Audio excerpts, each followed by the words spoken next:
Bem-vindos ao Da Capa à Contra Capa. O desafio foi deixado pelo Primeiro-Ministro. António Costa apela aos parceiros sociais para que construam um acordo de concertação social que facilite a conciliação entre vida profissional e familiar. Neste programa pegamos nesse desafio e tentamos encontrar pistas que possam ser prosseguidas para que esse casamento entre trabalho e família se mantenha vivo nestes tempos acelerados. Com base, olhamos para o estudo de igualdade de género ao longo da vida, Portugal no contexto europeu, que aborda esta questão da conciliação entre trabalho e família. São nossos convidados Bernardo Coelho, sociólogo, um dos autores exatamente desse estudo que acabei de referir, e Sandra Correia, uma empresária, empreendedora, que está aqui também para dar esse testemunho, além disso também como mulher, que vai ser um tópico muito importante nesta nossa conversa de hoje no Da Capa à Contra Capa.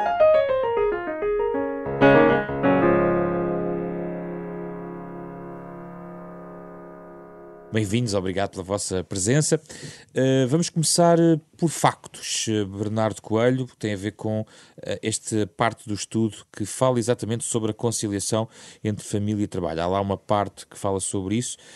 Há algumas conclusões interessantes, mas não ficarei longe da verdade se disser que esse estudo concretiza uma ideia feita de um peso para as mulheres em relação àquilo que existe em termos de horas também na conciliação entre trabalho e família. É isso? É isso. De facto, aquilo que este nosso estudo, tendo como base indicadores, tanto para Portugal como para a União Europeia, vem revelar, é uma tendência que já é longamente conhecida, que é da sobrecarga das mulheres, portanto, no seu dia-a-dia, na sua vida cotidiana, e essa sobrecarga revela-se através de duas dimensões, não é? Por um lado, as mulheres em Portugal são profissionais a tempo inteiro, a sua larga maioria, esmagadora maioria, e depois, ao mesmo tempo, são elas que acumulam a grande parte do fardo do trabalho e das tarefas cuidadoras, sejam essas tarefas cuidadoras relacionadas com o cuidado a familiares, sejam filhos ou ascendentes, ou também as tarefas cuidadoras em torno da casa, aquilo que poderíamos chamar como as tarefas domésticas, não é? E, portanto, são elas que, depois de uma jornada de trabalho enquanto profissionais, têm de conjugar, ou adicionar, melhor que conjugar, adicionam horas relacionadas com este tipo de tarefas. Aqui no estudo lê-se que Portugal e Espanha são os países europeus onde se verificam maiores diferenças entre o tempo gasto por homens e mulheres em tarefas domésticas. E depois há aqui uma diferença, além dessa que gostava que concretizasse, que vocês salientam entre a chamada hora de ponta da vida, gostava que explicasse esta ideia, e a fase tardia da vida ativa. Sim, de facto, Portugal e Espanha são os países onde essa desigualdade das horas dedicadas por homens e mulheres às tarefas cuidadoras, seja da casa, seja dos familiares, é mais evidente no contexto europeu. Essa diferença de que me fala, da hora de ponta da vida, rush hour of life, basicamente a rush hour of life é aquele período da vida que nós balizamos entre os 40 e entre os 39 e os 55 anos, ou 54 anos, que é, no fundo, um período da vida muito intenso, onde as pessoas investem no desenvolvimento das suas carreiras profissionais, já não estão numa fase, digamos assim, de entrada no mercado de trabalho, mas sim de investimento na carreira profissional, mas ao mesmo tempo também têm projetos pessoais importantes e que ocupam grande parte do seu tempo e da sua disponibilidade, e que têm a ver com os seus desejos pessoais, com a concretização dos seus projetos pessoais, mas também projetos familiares e portanto, por exemplo, a construção de uma família, de uma própria família, ter filhos, projetos de parentalidade. E, portanto, é um momento da vida onde existem estas duas grandes tensões, estes dois grandes blocos de dedicação e que muitas vezes são conflituantes um com o outro, não é? Que lá está, é a articulação entre o trabalho, o investimento na carreira profissional e a vida familiar ou pessoal, ou seja, o investimento nos outros e nos cuidados e nos afetos. Penso que está mais ou menos explicado por que razão convidámos Sandra Correia, porque é mulher, empreendedora, empresária, empregadora, no fundo pode-nos dar aqui várias perspectivas. Fica surpreendida com estas conclusões? Este é um diagnóstico que no fundo põe em evidência aquilo que nós empiricamente vamos conhecendo, não é? Não, eu não fico surpreendida porque o diagnóstico representa a realidade. E a realidade é exatamente essa. Esta é a nossa realidade em Portugal que nós temos e na União Europeia. Existe, sobretudo, aqui uma semelhança entre Portugal e Espanha, oposta aos países como a Finlândia, em que os números e as estatísticas são completamente diferentes. Nós, mulheres, no fundo, queremos ter a nossa carreira, mas ainda nos é incutida a responsabilidade da família, dos filhos, da parte cuidadora, como o Bernardo diz e bem, não só dos filhos, mas também dos ascendentes. E, na minha opinião, tem que existir um grande concílio, uma grande ginástica entre nós como mulheres, o que é que nós poderemos fazer para podermos dividir com o homem também estas tarefas e ambos em equilíbrio e em balanço poderem, no fundo, assumir as mesmas responsabilidades, porque senão esta desigualdade continua a existir. E é possível, e já pensou em pistas possíveis, se lhe perguntassem pistas para tentar travar esta desigualdade, 2 ou 3 ideias podem fazer a diferença? Sim, para mim existem 2 grandes áreas, e aliás estávamos a falar nisso ali fora. A primeira e a base delas todas é a educação. Se a educação das crianças, as novas gerações nas escolas for diferente, se for uma educação que se baseie na igualdade de oportunidades, igualdade de género, na igualdade de tarefas, na distribuição de tarefas igualitárias, nós, não hoje, mas daqui a 1 ou 2 gerações, já iremos ter uma realidade diferente. A educação e a cultura, para mim, é a base de tudo. Mas para isso é necessário que os pais, tanto o pai como a mãe, providenciem essa educação aos filhos. Segundo as escolas, também têm que ter nas suas matérias este assunto, porque é importante as crianças terem uma concepção de igualdade e não tu és menino, deves fazer isto e tu és menina, deves fazer aquilo. E o segundo ponto, talvez mais fácil, será providenciar um salário igual para homens e mulheres. Mas isso tem que vir das empresas, isso tem que vir também da parte política e da parte económica, porque a mulher e o homem têm a mesma tarefa e ganham salários diferentes. Se começarem a ganhar o mesmo salário, também há mudanças a nível social. Portanto, para mim são estes 2 aspectos os mais importantes. Já voltamos porque traz aqui algumas perguntas muito interessantes. Bernardo Coelho, o que é que se pode aprender com realidades distintas, como por exemplo a Finlândia, ou países mais do meio da tabela? Já não estou a comparar-me com o topo da tabela na Europa, mas que experiências os outros têm que nós poderíamos aproveitar? Bem, mais do que experiências é também esse retrato social, e esse retrato que é um retrato social, se quisermos, no contexto europeu, em que mostra profundas desigualdades entre países e entre regiões, não é? E essas desigualdades revelam-se em indicadores que têm a ver com coisas já aqui referidas, nomeadamente com as condições objetivas. Ou seja, o que nós vemos é europeus, isto concretizando de uma maneira mais simples, os europeus, incluindo os portugueses e as portuguesas, desejam orientar as suas vidas numa base de igualdade, as suas vidas familiares, as suas tarefas cuidadoras, para iguais para responsabilidades cuidadoras, com a casa e com os filhos, iguais responsabilidades para homens e mulheres. Isto é um sentido orientador, quer dos portugueses, quer dos europeus. Também existe em Portugal? Também existe em Portugal. Isto é um indicador que está no estudo, em termos dos valores orientadores da vida. E essa é a importância dada tanto por homens e mulheres em Portugal como no resto da Europa. Portanto, os homens e as mulheres com iguais responsabilidades cuidadoras. Contudo, quando passamos da dimensão dos valores e dos desejos orientadores da vida para as práticas, vemos esta enorme diferença. E essa enorme diferença pode ser, em parte, pelo menos, explicada pelas condições objetivas de vida das pessoas. Ou seja, as pessoas desejam orientar a vida num sentido da igualdade, mas não têm condições. E essas condições passam por muitas coisas que foram aqui ditas, não é? Que é, por exemplo, a questão do salário. A desigualdade salarial tem estes impactos objetivos, não é apenas o impacto na carteira, mas é na organização da vida. Se as mulheres ganham muito menos do que os homens em Portugal, não é? Para o mesmo tipo de tarefas, para o mesmo tipo de trabalho, isso significa que na organização do cotidiano familiares é mais fácil as famílias olharem para o cotidiano e para o orçamento familiar e dizer, bem, se houver algum problema cuidador, uma criança que fica doente, um ascendente que adoece subitamente e que é preciso cuidar de uma forma sistemática, quem é que vai prescindir de tempo de trabalho? Quem é que vai sair mais cedo do trabalho? Quem é que vai chegar mais tarde ao trabalho? É quem menos prejudicar, digamos, a dinâmica e também o orçamento objetivo das famílias. Como empregadora, como é que consegue dar salário igual a homens e mulheres?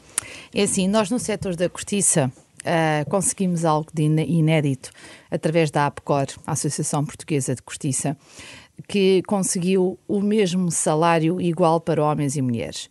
O que é que acontece? Os homens tinham um salário superior quando começavam tanto o primeiro trabalho, e depois como é que se conseguiu igualar? Penso eu que foi durante 8 anos o processo. Os homens, imaginemos, por ano eram aumentados 20 euros e as mulheres 40 euros. Ou seja, durante X anos, as mulheres tiveram um aumento superior ao dos homens para poderem igualar o mesmo salário.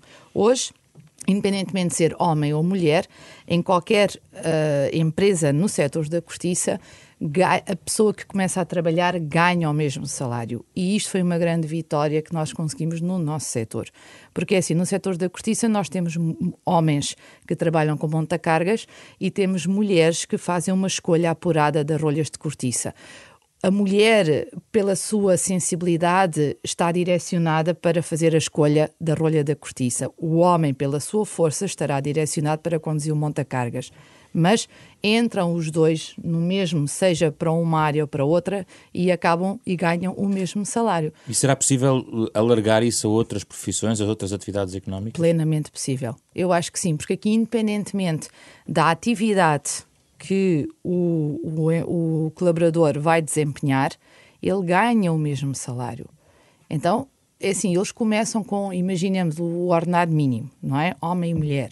Ou se já tem uma categoria, começam com o valor correspondente a essa categoria e vão evoluindo. Portanto, eu acho que se isto acontece no setor da cortiça, e que é um setor em que existe muito trabalho manual, por que não alargar a outros setores? É perfeitamente plausível. É uma experiência crescente da vossa sensibilidade como investigadores. O que é que podem dizer sobre isso? Bem, do nosso estudo nós não tivemos no interior das organizações a saber como é que elas estão a colmatar esse problema, não é? Nós limitamos aos indicadores que descrevem a realidade da desigualdade salarial. E sim, seria bastante interessante fazer um estudo quase do estilo etnográfico, como é que as empresas estão a resolver esses problemas, ou até, se quisermos, um estudo de investigação-ação, ajudando as empresas a criar ferramentas e mecanismos para ultrapassar o problema das desigualdades salariais. Mas eu penso que há aqui um assunto muito importante, ou um ponto importante a destacar, e que tem a ver com a pergunta que fez e com algumas coisas que a Sandra acabou de dizer, que é, quando me punha aquela questão, qual é a diferença entre Portugal, porque é que nós temos estes valores e o norte da Europa tem outros relativamente ao tempo despendido pelos homens e as mulheres nas tarefas cuidadoras. Bem, as condições objetivas. E isso leva-nos para uma questão importantíssima, que é este problema não é resolvido individualmente, ou seja, não vão ser os homens e as mulheres sozinhas que vão conseguir contrariar no fundo, esta desigualdade e esta sobrecarga das mulheres. Ou seja, implicam políticas específicas, sejam elas políticas públicas ou políticas internas das culturas das organizações e das entidades empregadoras que permitam aos indivíduos viver no sentido de maior igualdade. Aí, como em quase todas as discussões sobre as políticas públicas, é perceber quem é que puxa a carruagem. Se são as políticas públicas que vão começar a puxar para que as empresas façam uma mudança na sua maneira de ver e de trabalhar nesta matéria, ou são as empresas que vão à frente, e dando alguns exemplos que aqui também já fomos falando. Sim, quer dizer, há obviamente empresas que vão dando exemplo, e neste caso a Associação da Cortiça, dos Produtores de Cortiça, não é? Deu já um exemplo, porque no sentido em que começou a construir já ao longo dos anos a possibilidade de agora estarmos num cenário de igualdade salarial, por exemplo, e essa é uma das condições básicas e objetivas de vida dos homens e das mulheres, e portanto permite uma concepção da vida mais igualitária, mas obviamente nós temos que pensar que o tecido económico português não é apenas este setor, não são apenas empresas que possam ter pessoas altamente qualificadas, não, o tecido económico português é muito marcado por microempresas em que muitas vezes os proprietários das empresas têm baixa formação e, portanto, é preciso ter em consideração essa realidade. E, nesse sentido, as políticas públicas são essa força motriz, podem desempenhar esse papel de força motriz. Se há setores de atividade ou empresas específicas que vão à frente, também é verdade que a esmagadora maioria não vai. E, portanto, nesse sentido, as políticas públicas têm de ter essa força motriz e têm normalmente essa força motriz. Há vários exemplos, e agora aqui entramos de facto nas políticas públicas, há vários exemplos que têm sido estudados lá fora sobre conciliação entre trabalho e família. Portugal avançou na questão das licenças parentais, também para haver mais equilíbrio e não uma sobrecarga apenas só da mulher. Sandra Correia, do ponto de vista de apoios públicos, o que é que poderia ser feito para ajudar os trabalhadores e até as empresas a fomentar uma consciência mais pró-família, digamos, nas empresas? É assim, neste momento a mulher continua a ter, portanto, o tempo pós-parto superior ao do pai, não é? Se bem que o homem hoje também já tem um tempo para estar com o filho. Eu, na minha opinião, acho que se poderia alargar o tempo do pai. Porque uma criança claro que precisa mais da mãe por causa da amamentação, mas também precisa do pai. E era importante equilibrar este tempo e poder dividir entre o pai e a mãe. E aí, só um parênteses, aí o empregador vai dizer, bom, mas isso vai-nos tirar o pai como força de trabalho, digamos, para a nossa empresa, e se calhar os empresários não estão tão interessados nessa medida.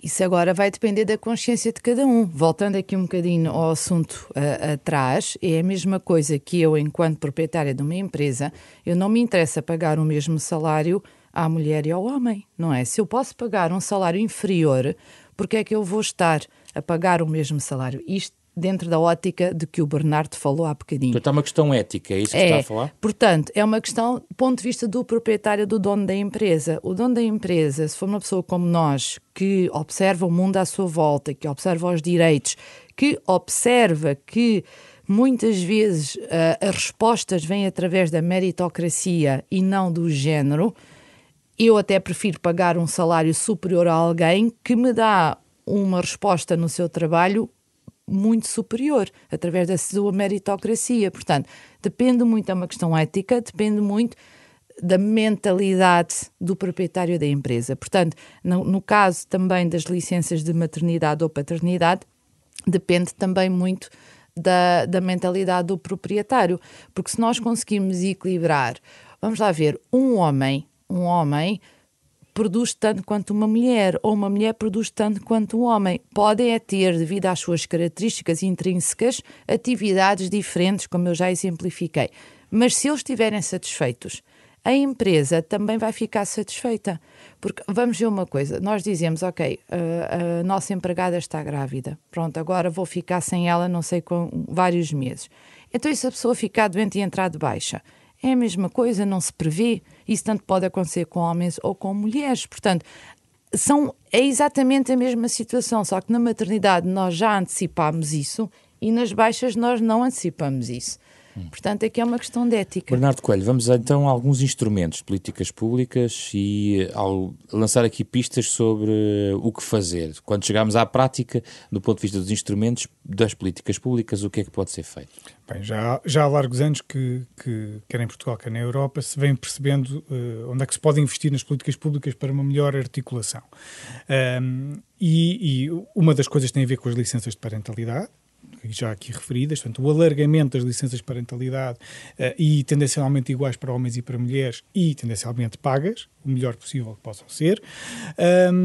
E depois temos também os investimentos que têm a ver com a oferta de organizações e instituições que possam fornecer serviços cuidadores, seja cuidadores das crianças, seja cuidadores de ascendentes, porque há aqui dois problemas que são muito diferentes e em sociedades muito envelhecidas nós temos que começar a olhar para os ascendentes, que começam a ser, digamos assim, uma parte importante dessas tarefas cuidadoras. Então, numa sociedade como a portuguesa muito envelhecida e tendencialmente mais envelhecida ainda, começam a ser esses, se calhar, o peso maior das tarefas cuidadoras do que as crianças e, portanto, ter essas instituições que possam ser e organizações que possam fornecer, no fundo, esses apoios nas tarefas cuidadoras para que homens e mulheres em idade ativa possam também dedicar-se e articular melhor os seus tempos de trabalho, porque quer homens, quer mulheres desejam trabalhar e desejam trabalhar a tempo inteiro. As famílias precisam de apoios, mas depois esses serviços depois vão custar dinheiro ao orçamento familiar. Podem custar, pois a questão é conseguir, se quisermos ter a chave mágica, que é ter esses serviços de apoio que sejam, no fundo, pagáveis, sejam compagináveis com os orçamentos familiares. Se não puderem ser integralmente gratuitos ou próximo disso, que pelo menos sejam compagináveis com os orçamentos familiares. Mas há coisas que podem ser feitas dentro do âmbito, digamos assim, quase da atividade normal das escolas, quer dizer, que é, por exemplo, o alargamento dos horários escolares.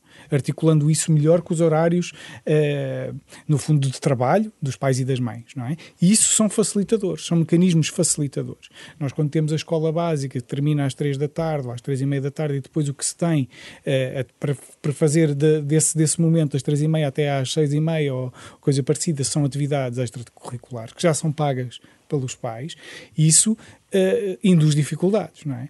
Para já estamos a falar num horário que, mesmo alargado, coincide com o horário normal de trabalho, ou seja, há aqui uma impossibilidade prática, não é? Se as pessoas têm que trabalhar até exatamente essa hora, como é que já estão na escola a ir buscar as crianças? E os horários de trabalho propriamente em si, não têm que levar uma volta?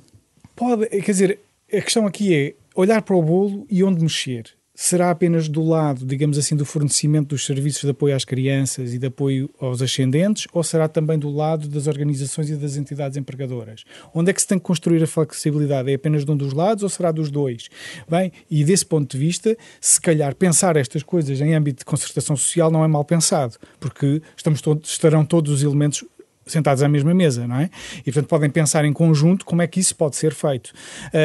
E eu acho que toda a gente tem a ganhar. Não é? Tem a ganhar as crianças, tem a ganhar os ascendentes que precisem de cuidados, tem a ganhar as famílias, os homens e as mulheres, os pais e as mães que ganham em bem-estar, e tem a ganhar as organizações e as entidades empregadoras, porque têm trabalhadores e trabalhadoras com melhor bem-estar e menos stress. Não é? Porque se nós temos stress na organização da vida cotidiana, da vida familiar, esse stress não fica retido numa bolha, não, ele é transportado para o local de trabalho e cria tensões eventualmente no local de trabalho que seriam perfeitamente evitáveis, não é? Sandra Correia, e nas organizações também têm que mudar maneiras de organizar o trabalho de forma a torná-lo que possa abrir estas janelas para maior convívio dos trabalhadores com as suas próprias famílias, mudanças de horários, quer dizer, a nossa cultura é diferente de países do norte da Europa, provavelmente entramos mais tarde no trabalho e saímos mais tarde, mas depois falta o tempo para ficar com as crianças, para estar com elas no final do dia.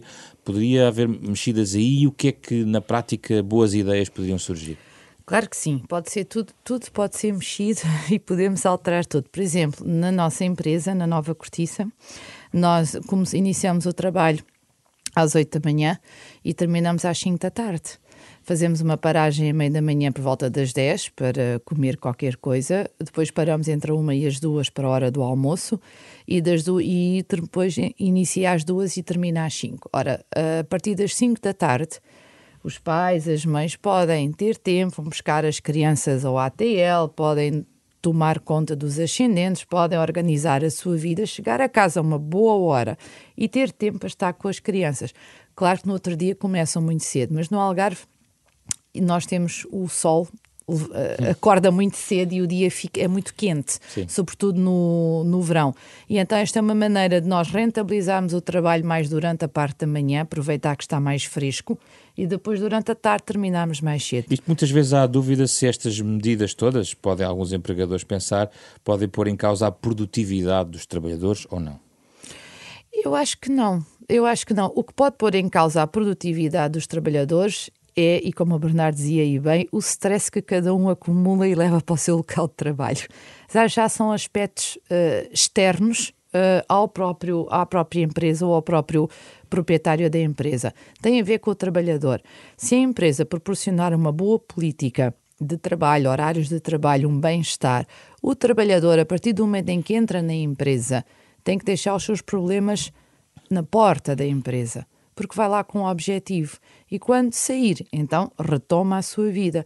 Não tem é que misturar, ou seja, trazer o stress para o seu local de trabalho. Qual é a sua opinião sobre um caso particular que tem a ver com as creches? Acha que é dever do Estado providenciar apoios de creches para que os trabalhadores possam lá, enfim, colocar com baixo custo, talvez, mas com o apoio que precisam, as suas crianças? Ou, por exemplo, as empresas devem pensar cada vez mais em criar também as suas próprias creches e os seus apoios internos dentro da empresa? Nos anos 30... Nos anos 30, 40 em Portugal, nós tínhamos muitas empresas tinham creches internas. E um exemplo disso é uma empresa que tivemos aqui na zona do Seixal, que é a Mundete. Tinha uma creche para os filhos dos empregados. Podem existir os dois modelos. O Estado, na minha opinião, também não tem que ter a responsabilidade de tudo. Ou seja, a propriedade privada também tem que ter uma grande fatia de responsabilidade. E por que não? Pode até criar esse serviço dentro da própria empresa, se for uma empresa grande, não é? Não uma microempresa, mas se for uma PME, uma pequena ou média, por que não? É uma sugestão. Mas sim, o Estado também tem que, no fundo, dar outras alternativas. E bem, a escola terminando às 3 da tarde, agora não a creche, mas no ensino primário, é muito cedo. O que é que as crianças entram às 8 da manhã, salvo erro, às 9 e depois saem às 3 da tarde? É muito cedo. Como é que vai ser o seu tempo, não é? É muito cedo, mas os pais têm que os levar à creche para ir trabalhar, se entrarem mais cedo e serem mais cedo. Pronto, mas pode haver outro tipo de sistema, ou intercalar o sistema, ou, por exemplo, a meio do dia, em vez de ter só uma hora de almoço, ter um ATL incluído na própria escola, por exemplo, e sair, em vez de sair às 3, saírem às 5. Portanto, o sistema tudo pode ser alterado, não é? Bernardo Coelho, gostava de ouvir também sobre esta questão. Bem, sobre a questão das creches integradas nas empresas. Bem, isso está aberto para, digamos assim, para cada entidade empregadora, cada organização pensar as suas próprias necessidades e as necessidades dos seus trabalhadores. Não vejo isso como, que seja um impedimento, ou seja, as organizações têm toda a legitimidade em fazê-lo, a construir o bem-estar para os seus trabalhadores, assim como há empresas que criam espaços de, digamos assim, de chill-out para os seus trabalhadores, também podem pensar que a construção da qualidade de vida dos seus trabalhadores pode passar por aí. Isso é perfeitamente legítimo. Agora, a mim parece-me que essa também é uma função do Estado, é garantir que todas as crianças têm acesso a cuidados especializados, fornecidos e prestados por trabalhadores especializados e profissionais na área, nomeadamente das creches. Importa aqui ressalvar uma coisa e sublinhar que também vem no nosso estudo, que é Portugal foi o país europeu onde a taxa de cobertura para os serviços prestados a crianças, nomeadamente até aos 6 anos, mais cresceu e atingiu e até superou aquilo que são considerados os objetivos de Barcelona. E, portanto, desse ponto de vista, em termos de taxa de cobertura, nós temos praticamente 100% das crianças cobertas com esse tipo de serviços. O problema mais uma vez, como é que funcionam esses serviços, se quisermos. Qual é o seu horário, não é? E de que maneira que esse horário tem a ver com o horário de trabalho dos pais e das mães. Bem, se calhar tem pouco e baseava-se, se calhar, numa possibilidade dos avós irem buscar as crianças. Mas, neste momento, os avós também continuam a ser trabalhadores, a grande parte deles, não é? E, portanto, isso torna-se um obstáculo, existindo o serviço, mas ele não digamos assim, não dissipa todas as dificuldades. Ajuda, mas ainda não dissipa todas as dificuldades. E aqui a questão da articulação dos horários talvez seja entre os horários desses serviços dos cuidados às crianças ou aos ascendentes com os horários dos pais e mães trabalhadoras, será talvez um dos maiores desafios. Já estamos a ouvir em fundo Mário Lagin, o autor do genérico do Da Capa à Contra Capa, que todas as semanas fecha com uma sugestão dos convidados para os ouvintes que querem saber mais ou ler mais ou, enfim, continuar a reflexão sobre este tema. Sandra Correia, o que é que nos sugere? Eu venho sugerir o movimento das Nações Unidas, o He4She, o site, em que este movimento também existe em Portugal, e a cabeça líder ou a líder deste movimento é a atriz Emma Watson, e que no fundo pretende o quê? Trazer também para a esfera pública deste debate sobre a igualdade o papel do homem. E no fundo, quando falamos em questões de igualdade de género, não temos só as mulheres, mas temos homens e mulheres a darem a cara e a dizer, sim, eu também sou cuidador. Bernardo Coelho. Bem, eu trago duas sugestões, uma música, a música da Capicua, A Mulher do Cacilheiro, que no fundo retrata precisamente isto.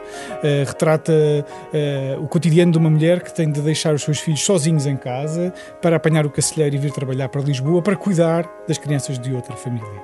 E portanto, e aqui cruzam-se duas coisas. Cruzam-se a necessidade de trabalhar, o desejo de trabalhar, por um lado, as dificuldades em cuidar das crianças e do cotidiano familiar, e também a possibilidade como isto se cruza com as desigualdades sociais mais estruturais, não é? Em que quem tem, no fundo, recursos, tem a possibilidade de delegar essas funções noutras pessoas, noutras instituições, no fundo, pagando esse serviço cuidador, não é? E quem não tem esses recursos não consegue articular e tem que, no fundo, quase ter uma atitude quase abandónica dos seus próprios filhos, deixando-os sozinhos em casa, não é? E, portanto, esse retrato é muito preciso, digamos assim, e contundente, não é? Ficamos esta semana por aqui. Obrigado pela vossa presença. O Da Capa à Contra Capa é uma parceria da Renascença com a Fundação Francisco Manuel dos Santos, para ouvir sempre ao sábado às 9h30 da manhã ou sempre que quiserem podcast e ainda em rr.sap.pt. Vamos regressar na próxima semana com outro tema, neste programa com José Pedro Frazão, produção de Ana Marta Domingos, apoio de Carlos Vermelho e André Peralta.